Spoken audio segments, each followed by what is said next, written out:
Welcome to the Indie Author Spotlight, where we interview indie authors about upcoming releases as well as life as an author, presented to you by Books, Brews, and Dogs.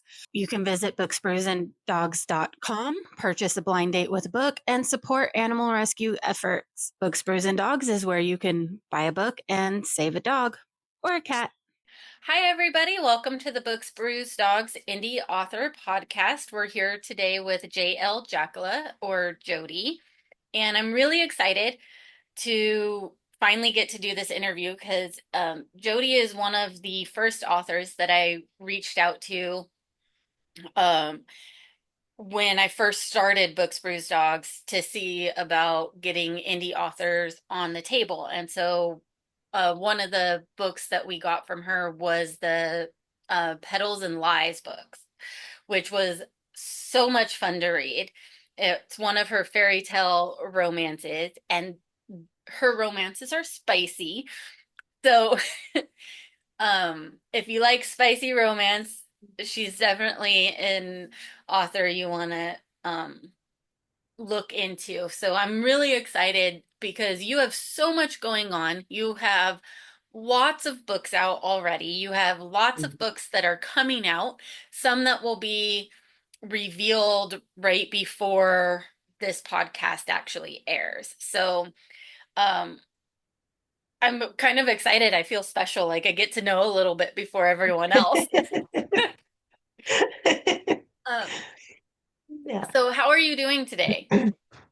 I am doing fine. Like I said, I'm fighting a cold, so I sound a lot more scraggly than I normally do. Yeah, But you know how it goes. It's that time of year. it Yeah. definitely. It's been rainy here. I was sick last week, and it's been raining the last 2 days, so that's part of why the hmm dogs are but they always seem to do that right when I'm about to do an interview. It's like they They know, so they do. want to they're Yeah. like, Yeah. "You're about to be busy, Mom. Let's start pestering you now." Um, It's true. so so let's talk a little bit about um your because you have that the Petals and Lies is part of a fairy tale retelling series that you have. hmm That's the Yeah. first book of yours that I've read. I've also read Paper Flowers, which is one that is a newer release, and Yes. um I see that one behind you on your bookshelf as well. Uh Yes. so we'll get into that. So Okay. you have fantasy romance, and that's your retellings, and then I think you have a few others outside of that. And then you have some contemporary, and your contemporary follows quite a few different I think you have some mafia ones in there as well I as do. just some Yeah. general love ones and everything. Yeah, So I have you a hard time deciding whether I want to stick to fantasy or go romance. So that's why I've kind of changed my branding to more multi genre author now because I love both sides of that genre. I love fantasy and I love fantasy with romance and adding the spice in there and just mixing it up. And then I love writing the romance. I wrote the Mafia romance series first and then got the idea for the contemporary romance for Paper Flowers, which is now a series. It's going to be a series. And then The Wishing Thread, which just came out yesterday. So yeah, I'm all over the place. But it's all romance.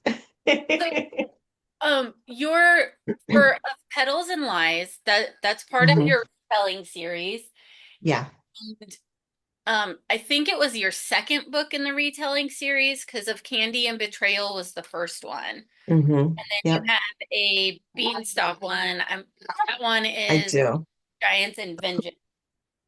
It Murphy, is of Giants and Vengeance. Yeah, that's Jack and the Beanstalk. come on. Murphy, come. Good boy. Good Wants to boy. make an appearance. Oh, I know. Can you sit?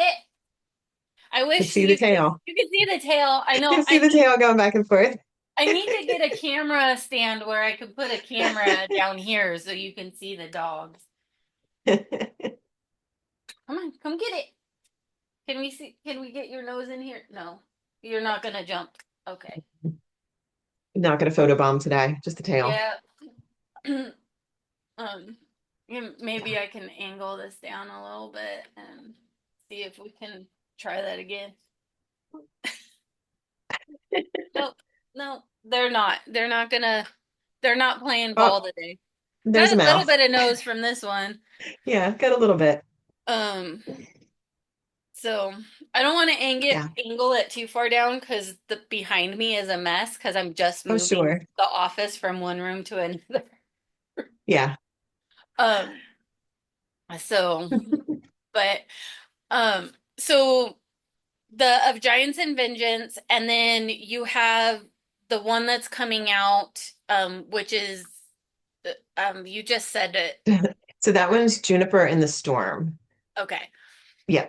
Yeah. So that one is not going to be part of the three book series. It had Hmm. originally been part of that, but then when I wrote it, it was so huge that I had to split it into two books.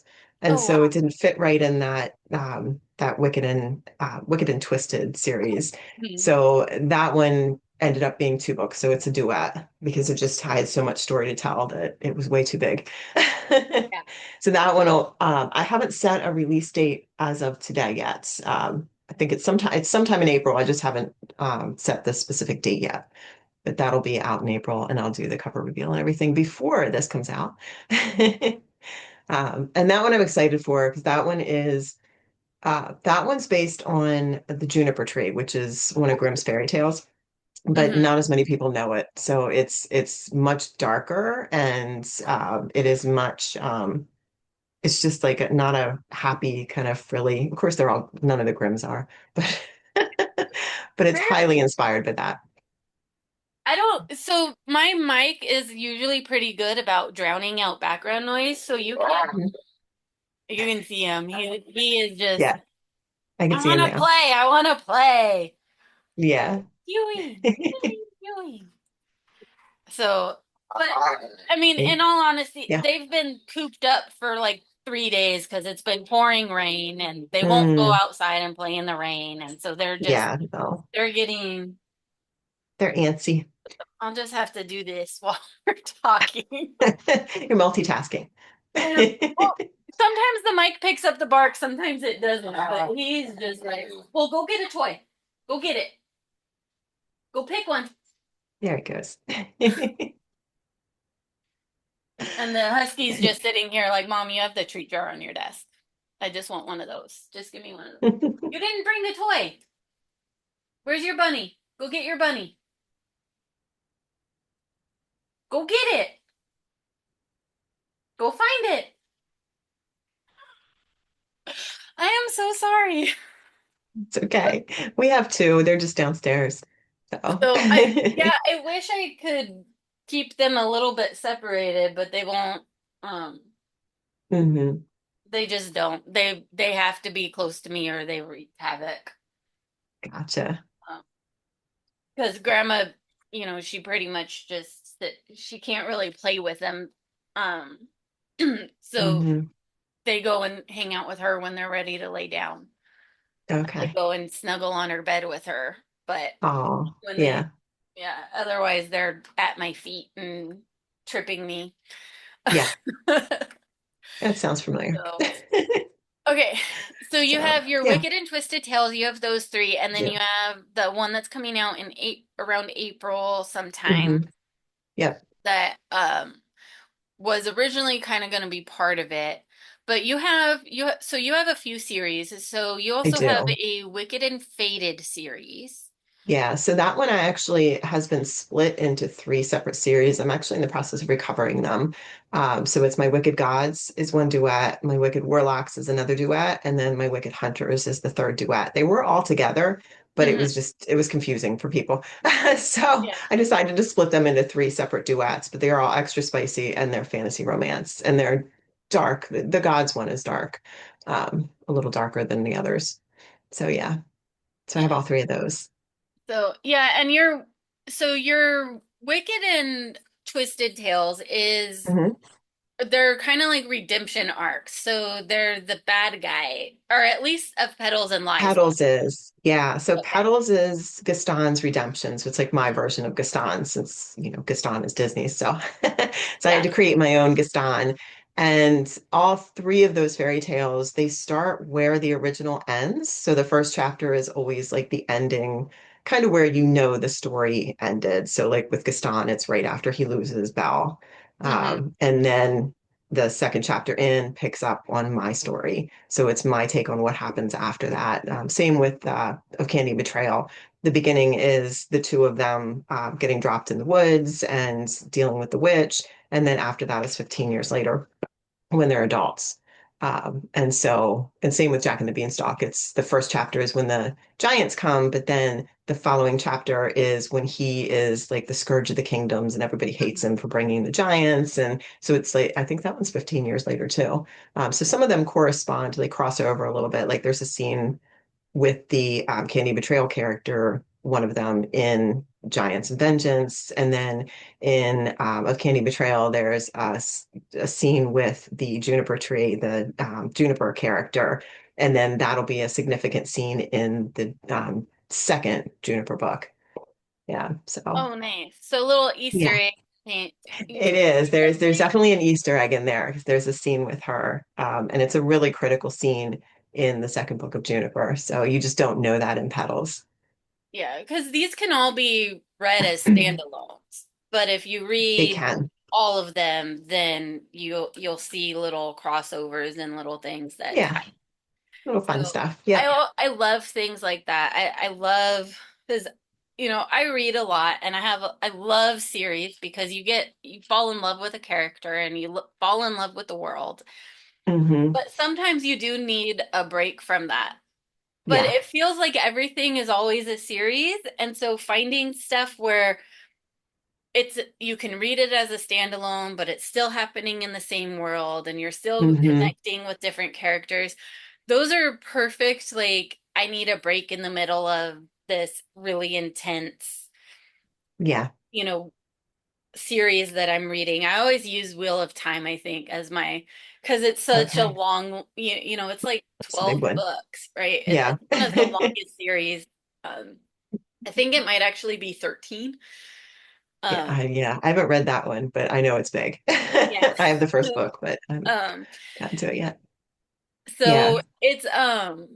it's sometimes you just feel a little bit like you need like, okay, I gotta break this up so I can process it because a lot, Hmm. all the things happening, or when you have really intense or really heavy topic Yeah. series books that it's great to have these other little kind of bite-sized stories, It you know, is. And 300 to 400 pages that you can just kind of take a break and then jump yeah. back in.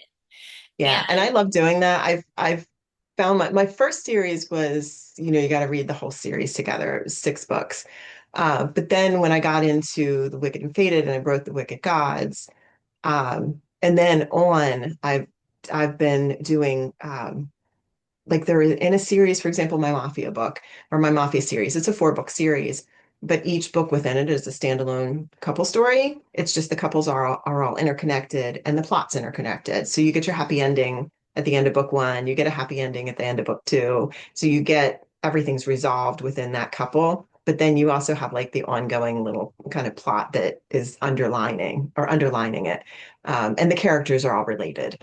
Same with my Wicked Gods duet. So the gods, the first book is the god of terror, and then the second book is his sister, the goddess of delusion. So they're interconnected, but they can be read as standalones if you don't mind getting like some spoilers if you read book two first.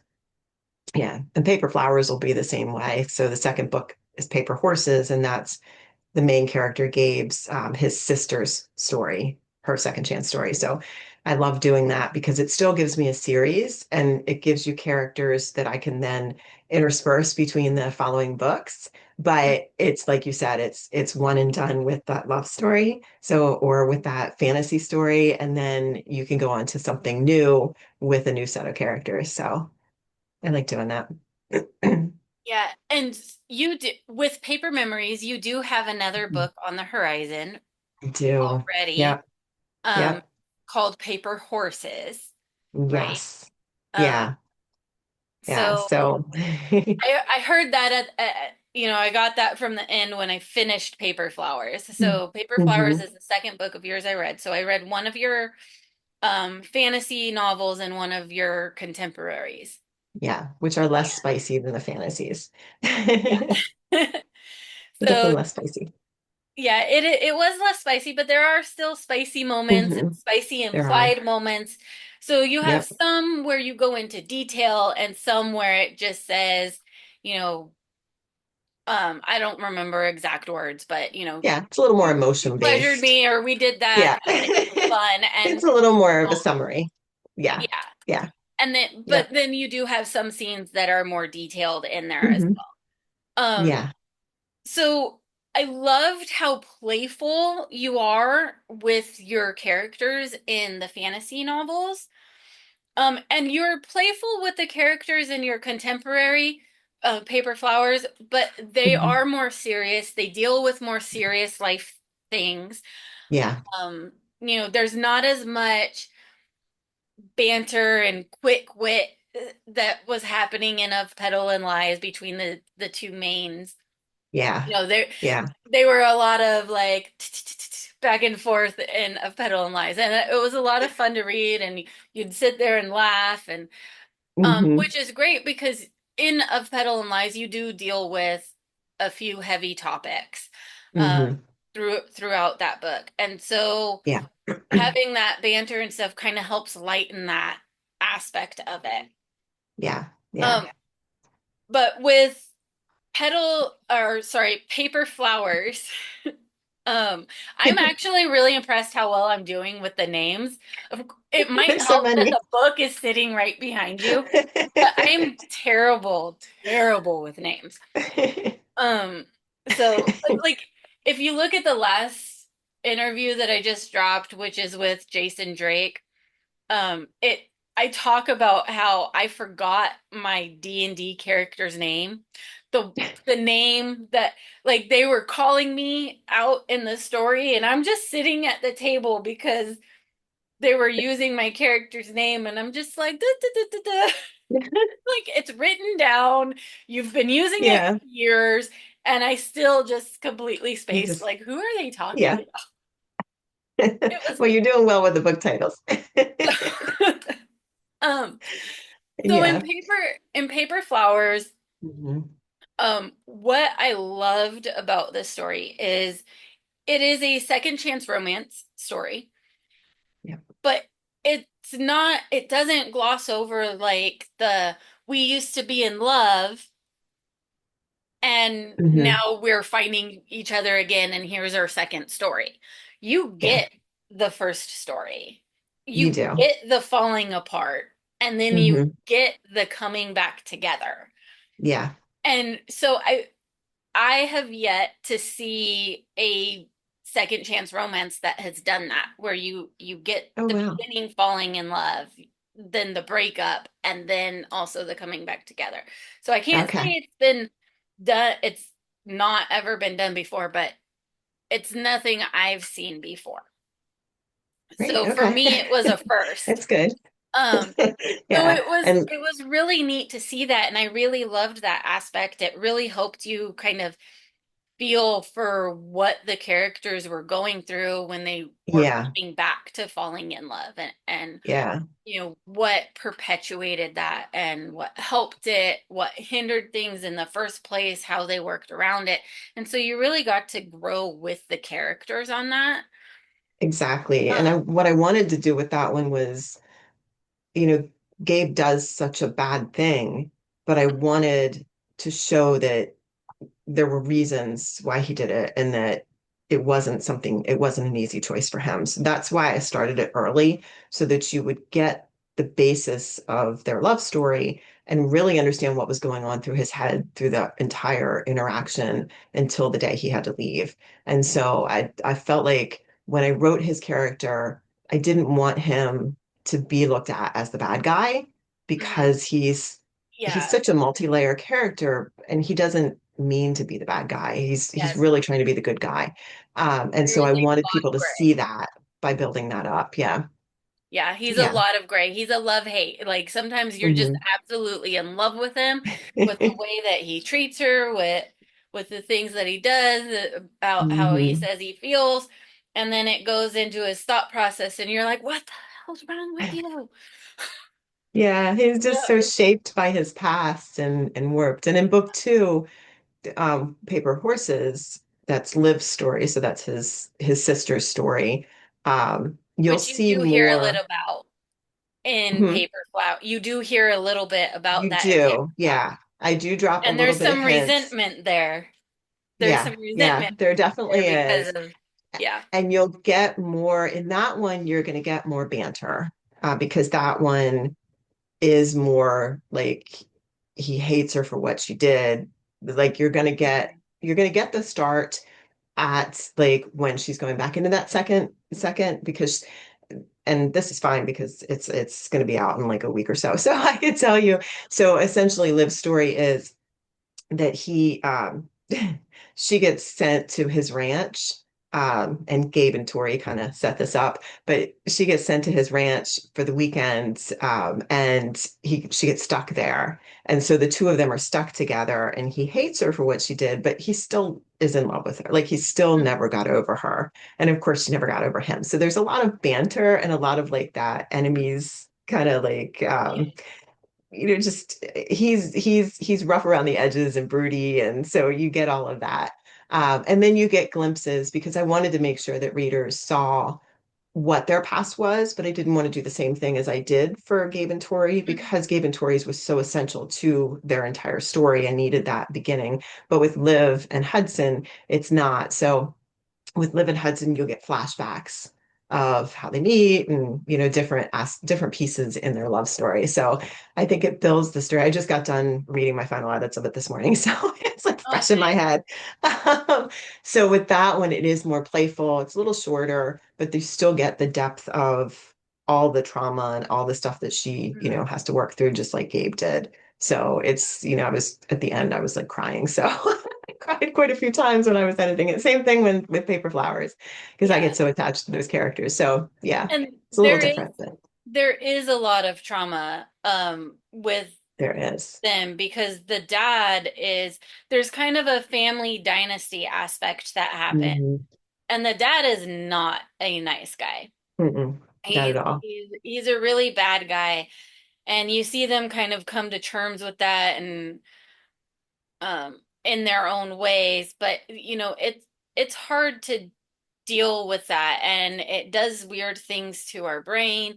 And Hmm. so the book kind of helps you see how, one way that trauma can affect the way you think and the way you see and the choices that you make. Hmm. And that it doesn't necessarily mean the person is a bad person, but they're not Yeah. making the best choices because they aren't thinking straight, Yep. Uh, Exactly. and Exactly. so it does kind of that. So what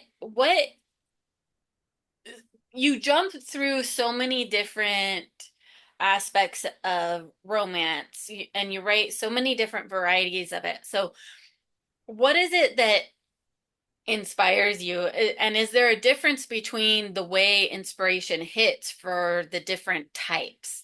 Or is it just Mhm. kind of like, how does that work for you? Yeah. So I don't know, I just love stories. And I love fantasy. And so for the most part, those two tend to blend. But I've just always been a sucker for romances. I've always been a sucker for, I mean, I was reading, massive, tomes of fantasy, when I was young. So those built in. And then a lot of what I picked up, like Sarah Douglas, was a huge one for me when I was younger. Those series always had an underlining romance that just kept through the books.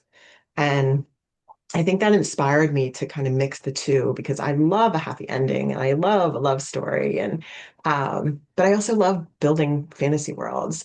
And my inspirations come from different things. So it'll just be passing by something. Like for example, I was driving my daughter home or back to school one year and there was this, I think it was winter, it must have been winter. And there was this like clump of like, I guess they're beech trees where they peel, and they kind of get white. And I saw that and was like, that would make a really good scene. And so that inspired like the third book in my Wicked Hughes series, Mhm. where she's trapped in this forest of living souls or souls that get stuck in the trees. So like little things like that will inspire me. Um, Sometimes it just comes to me with Paper Flowers. It was the cover. It was a cover that was pre-made that I saw on Threads. And I was like, oh, I want to write their story. And so I wrote their story. Petals and Lies.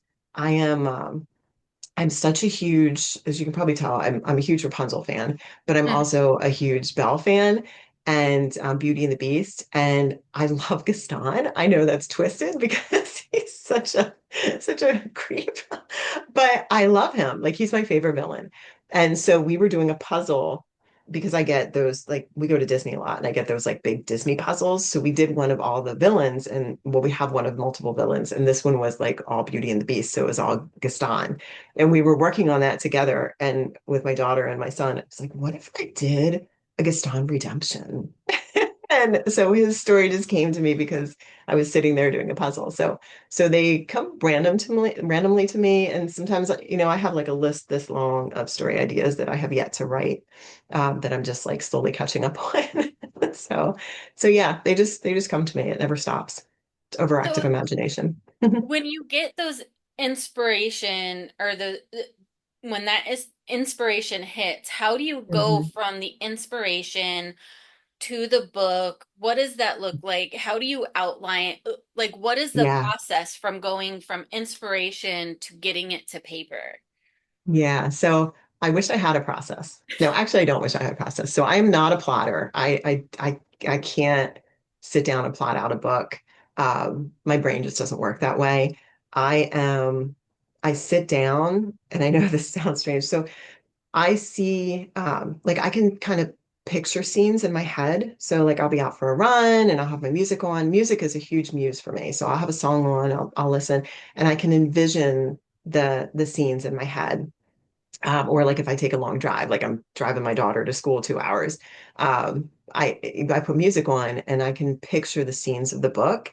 And so that's like the only piece of plotting I would say I do. Otherwise, I just sit down, the idea's there, and I just sit down and I write. And I know that sounds funny, but I do. I just sit down and I start the first word and it just comes to me.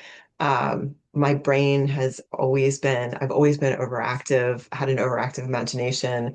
My therapist that says I have ADHD, even though I didn't test for it because I've masked it for 40 years, but I know I do. So I think that that's my focus. It's like the only time that I can quiet my brain because I'm sitting there and I can sit there for hours and just write, 2 or 3, 4 hours and write. And the story just comes to me. So I wish I had advice to somebody.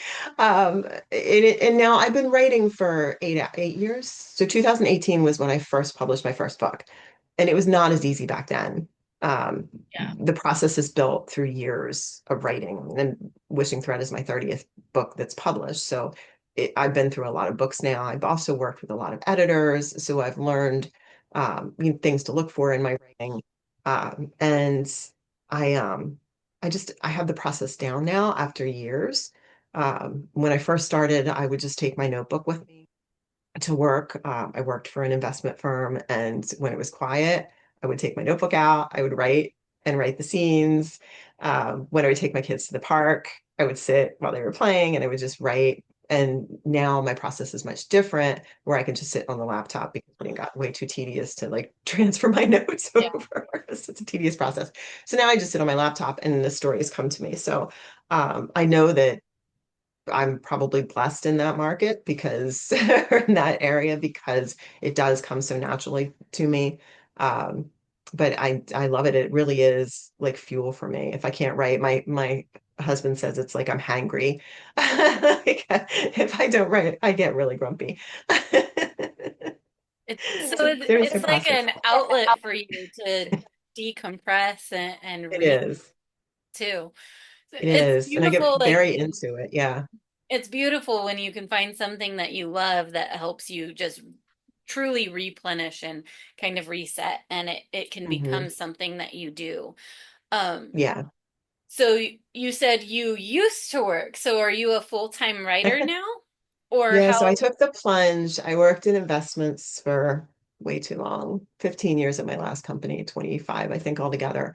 And I took the plunge about a year, almost 2 years. It'll be 2 years in May, and went full time.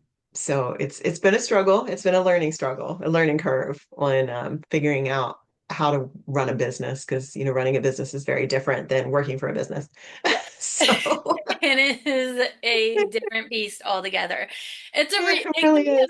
a rewarding one because even though you're struggling with a lot of things, like you don't have to wake up, and I've had to kind of go back to working a part-time job while taking care of grandma and doing this other stuff. And last year I had made Books Brews Dogs my main business. And Hmm. so it's I miss like when I didn't feel well going, I'm gonna take the day and then I'll just focus more tomorrow or work longer days the Hmm. next couple of days to make sure that I Yeah. can get the stuff I had on my schedule done. Or, like my friend calls me and says, "Hey, I want to go to a concert." And it's like, "Okay, yeah, I can do that." I can't do that anymore. Now I have to like check in with all these people, and so there's a lot of give and take, but that Hmm. the full control over your schedule of when you can do what and how you're going to do it and being able to rearrange it. I didn't realize how much I enjoyed that until it was gone again. Yeah. And I was like, I get wow, it. I know I'm spoiled now. this is, yeah, I'm like, this is really hard to do. Yeah, Um, I don't know if I'll say sometimes that I miss the structure mhm, of working for a company. I mean, of course, I miss the pay and the good benefits and all that. But there are pieces and the interaction. Because working by yourself, you're working by yourself. So, like, I see my husband, I see my kids, unless I go out and meet friends.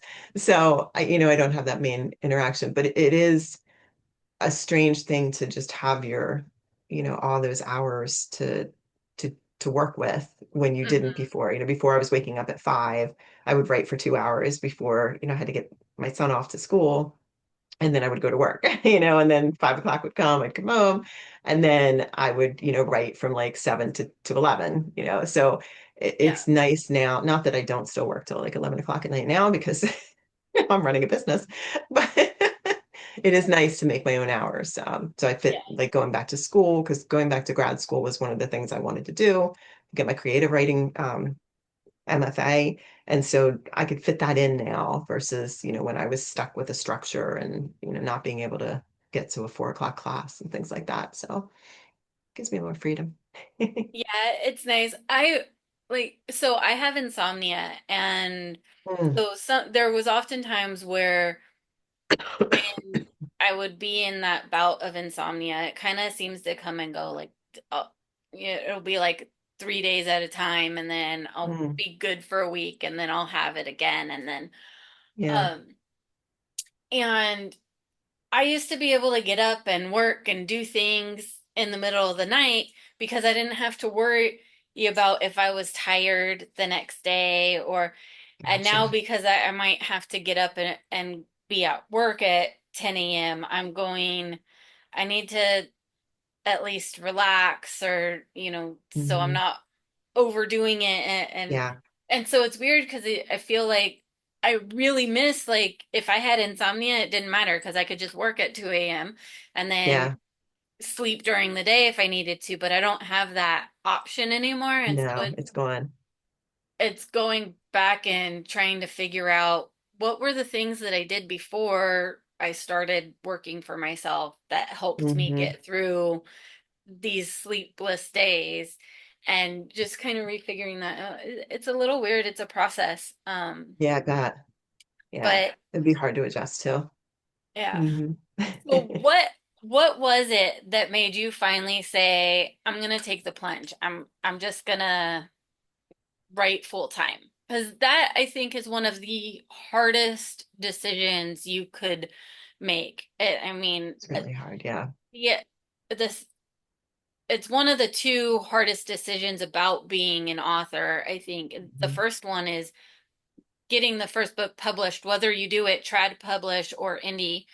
Um, Getting that first book out there is always really hard, putting Yeah. yourself out there for the first Oh, time. yeah. And then the next hardest thing that you do is decide to write full time when Hmm. you don't need, when you feel like you don't want to do the job anymore and this is what you want your life to be. So, Yeah. what was that decision process for you? It was a long process. It was probably a good year of going back and forth before I made the decision. Um, and it didn't come until, so I have a TikTok shop and the shop was doing well. And it wasn't until that point that I thought, okay, I might be able to do this now. I might be able to give up the security and Mm. leap into this.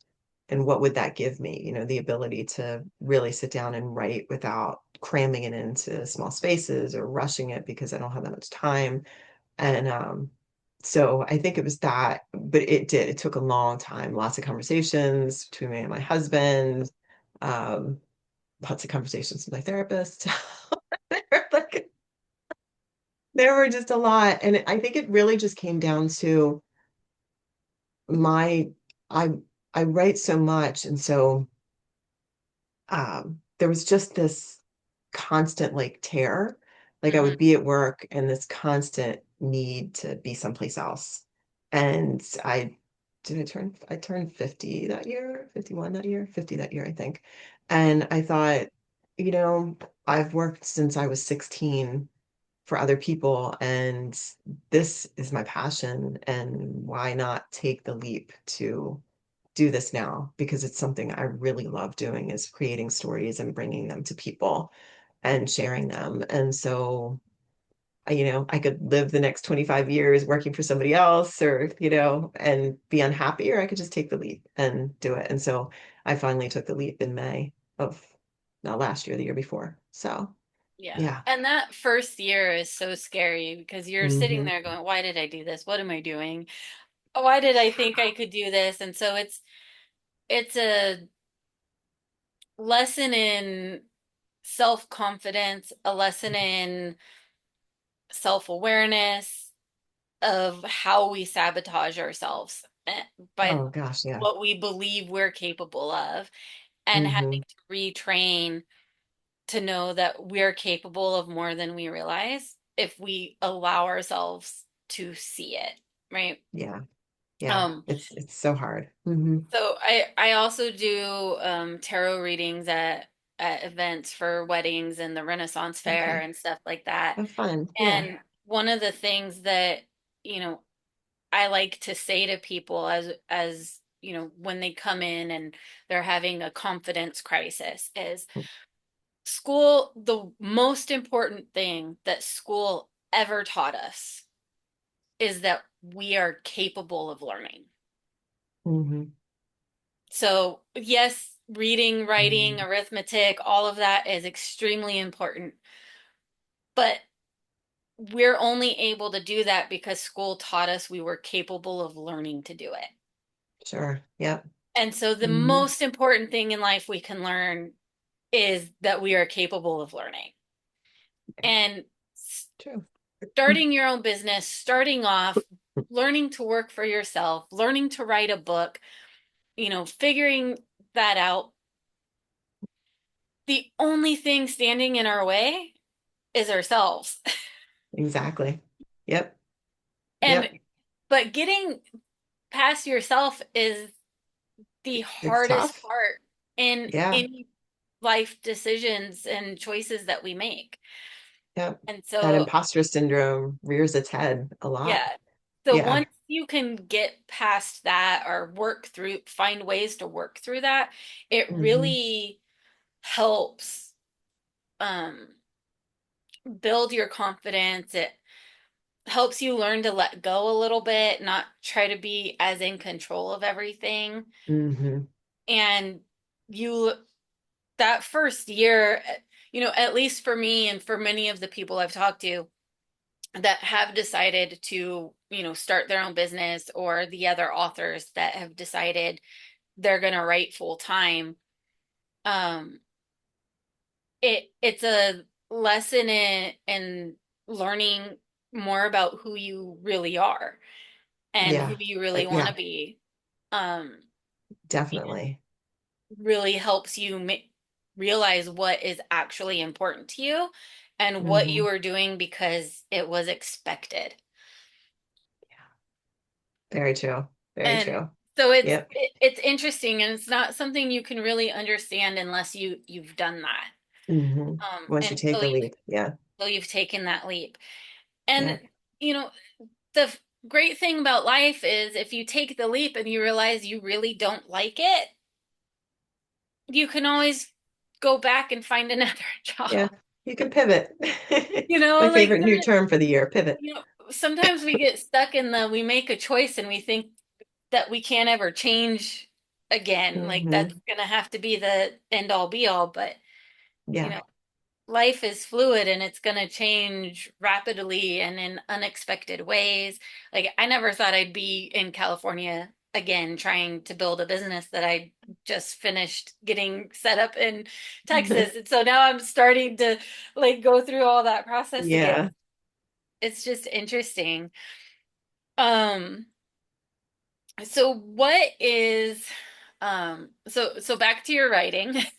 Okay. Yeah. Um, what is your favorite part about writing? Like, is it when you finish, when you find that really perfect scene? Like what is it about writing um that really helps you feel fulfilled or that makes you smile? Like what part of it is your favorite and what part of it is the most tedious for you?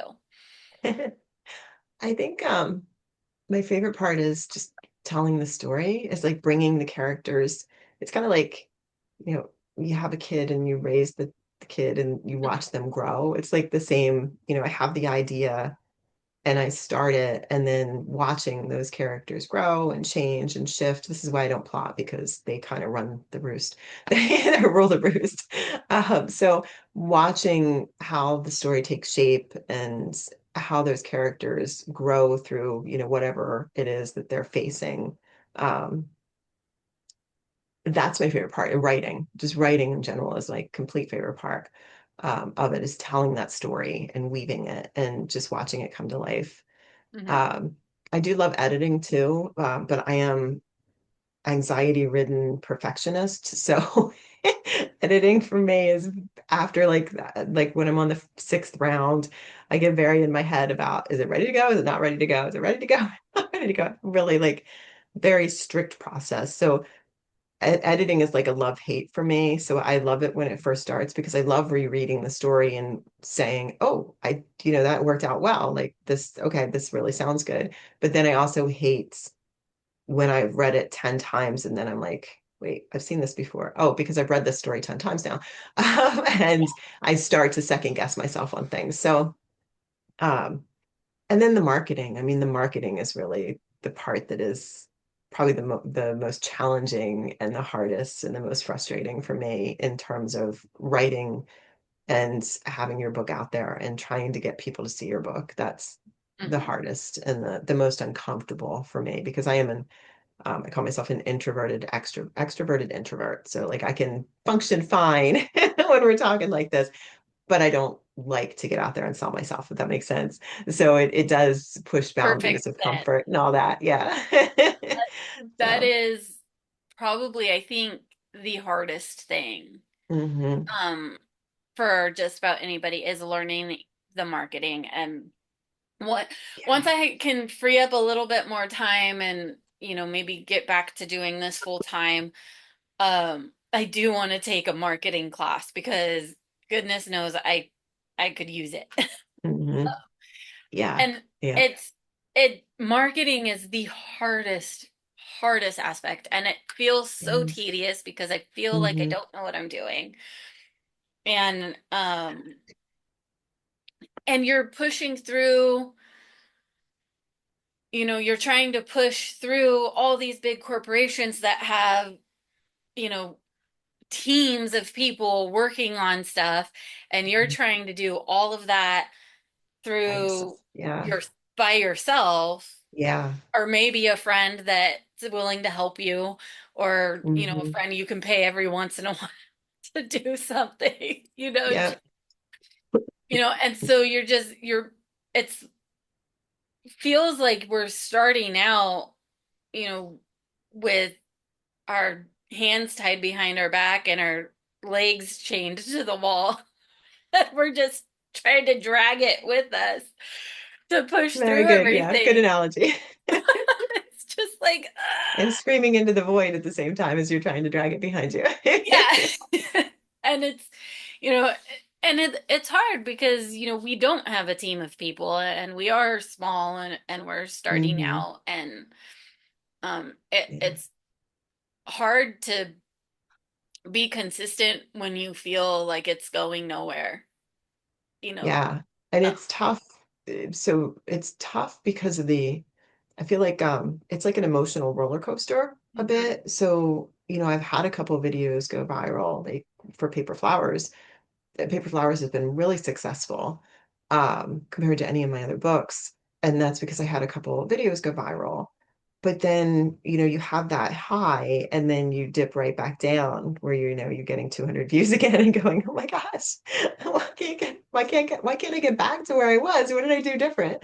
So it's this up and down, this high and low that you're constantly on. I think mhm, sometimes it's a low for a while, but then sometimes you get a spike and you're so dependent on social media, which it's like a blessing and a curse because it mhm, does get you out to so many more readers and so many more people.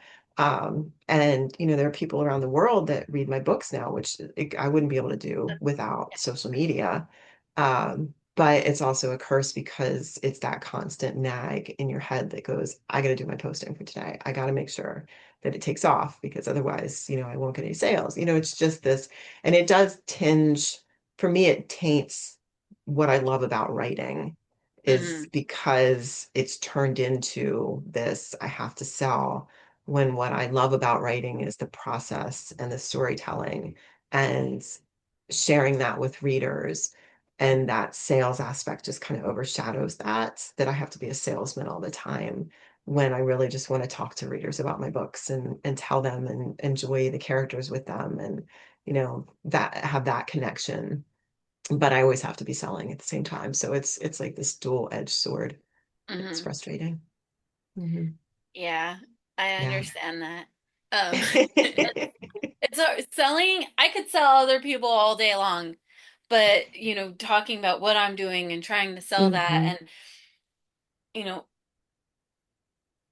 it's hard, and it's not because I don't think what I do is worthy, you know, um, but it's just you get this feeling like you're just, I don't know, like touting your own horn, tooting your own horn. You're just Yeah. like bragging almost, but you're not Yeah. trying to brag. You're just really trying to tell people like, "Hey, I this is here and I love it, and Yeah. I think you would love it, and I want to know what you think about it, and Hmm. just just try it." But and I think that's a societal thing too. Because don't brag about yourself, don't do Yeah. and so we're kind of taught, it's not good to talk about yourself. You want to ask about other people. So when we're in a space where Exactly. we're required to sell ourselves, we get so out of our comfort zone. We do. Yep. Um, We do. And Yep. there's a lot of different layers as to why that is, but it, it is the reality of it. If you have your own business, you do have Hmm. to get comfortable with selling yourself. Yeah. You do have to get comfortable with saying what you do and why you do it and why it has Exactly. value, you You know. are the face of the And business. yeah, So, yep. Yep. so but it is tedious, it is hard. It is.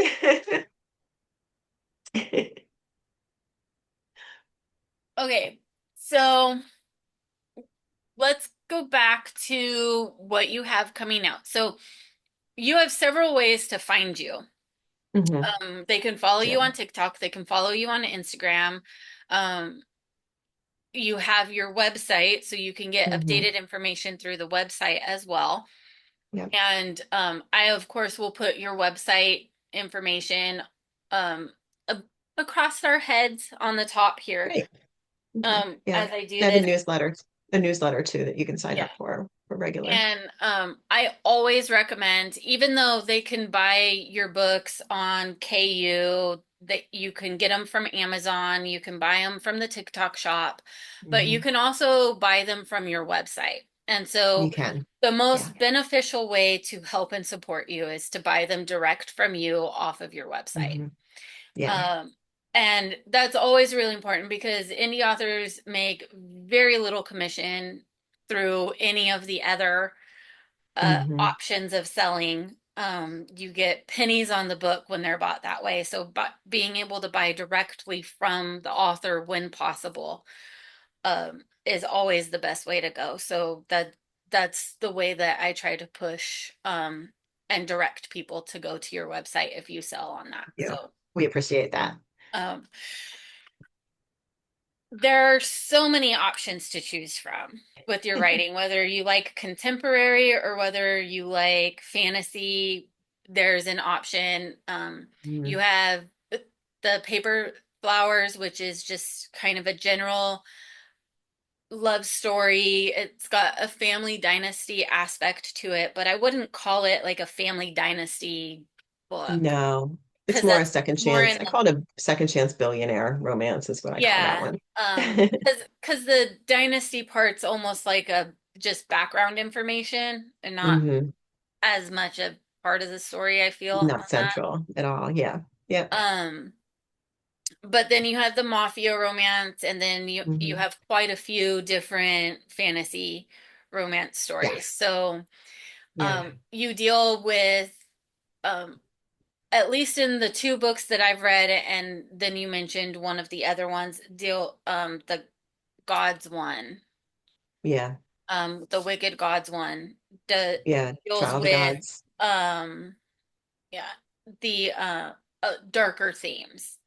So Yeah. and then So of that one course, has trauma in it too. Yeah. yeah. Because I do a lot of my books have trauma or mental health. Like Mhm, one of the mafia books, the fourth one has mental health rep, just like of Petals and Lies did. And mhm. Wishing Thread is dealing with aging. And there's a past of like verbal abuse from her ex. So I do put a lot of my characters go through a lot. They are very tortured, a lot I of love them. it when books deal with aspects like that though, because we learn a lot. Either, we know someone who's experienced it but don't really understand it, and the book can help us understand it a little bit better, Hmm. or, we've dealt with it ourselves and, the books can help us not feel so alone, Hmm. realizing that other people understand that aspect, or other people have gone through it because it's wound up in a book. So, you can't Yeah. be alone because, um, and so it's really nice and it humanizes the characters. It really helps you Hmm. relate because you're not getting that fairy tale character. You're getting a real life character. We've all done Correct. something in life that we wish we wouldn't have done. We all done, we all have gone through life. We've all been the bad guy or the good guy in somebody's story, depending. Hmm. We've all,